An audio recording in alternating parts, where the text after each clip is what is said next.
Now, Scrabble is one of the fast-growing sports in Kenya, right on the trail of chess, whose development has hit a high of 80% in the country. Though there are challenges hindering Scrabble from reaching every corner of the country, legends of the game believe that the sport is gaining momentum and will soon sit right at the top of the big games like football and rugby in Kenya. KBC has this story.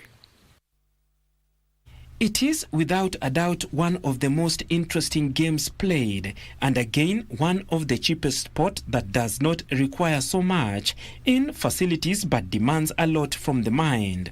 Scrabble, a sport that keeps on attracting from the young to the old. So the development we're making, on the continent is bigger than what you see in Europe, for instance, or in the Americas. It can only be matched by Asia, with what is happening currently in Sri Lanka, Thailand and Pakistan.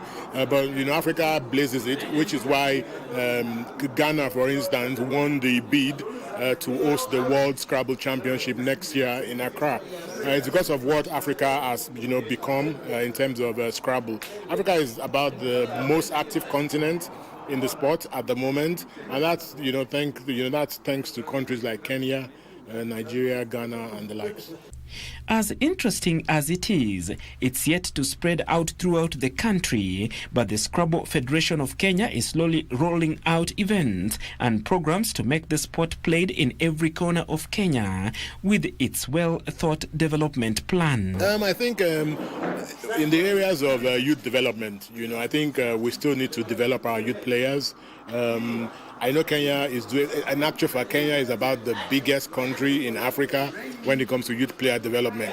Kenya churns out hundreds of players to come for tournaments, schools.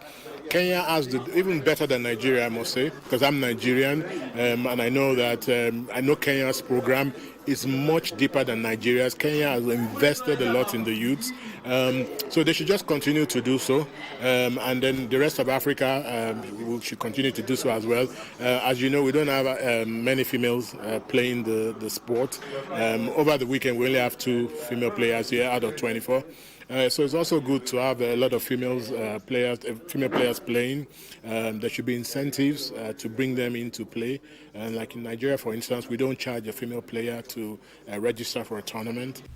Only Kenya and Nigeria, only 2 nations in Africa, have the eye to invest heavily in the sport that doesn't require so much, but that investment also needs a little boost from the government's Ministry of Sport. At my age today, my goal is to see more and more schools and colleges embarking and taking up the game, and especially for our government to try and pump in resources to uplift the game.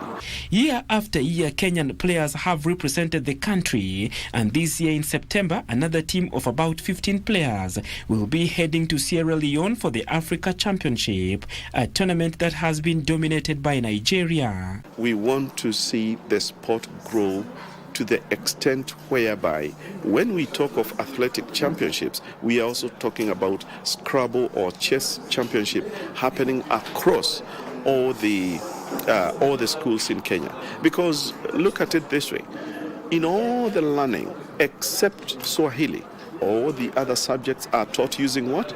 English. So what is the reason that you wouldn't want your students to continue honing their skills in improving this language that is used to teach all the other subjects?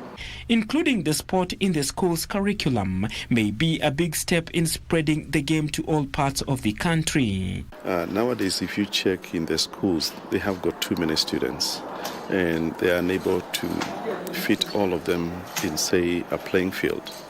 But Scrabble is one of those games whereby 1, you do not require a uniform. 2, you do not require any special gear or field. 3, you can play it in all weather.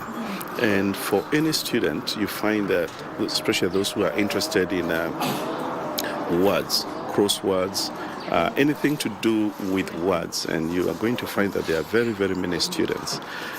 This is the game for them to participate in. As of now, the 15 players that will head to Sierra Leone are sharpening the skills ahead of the event set for October this year. Barclay Feather, Legends Edition Sports.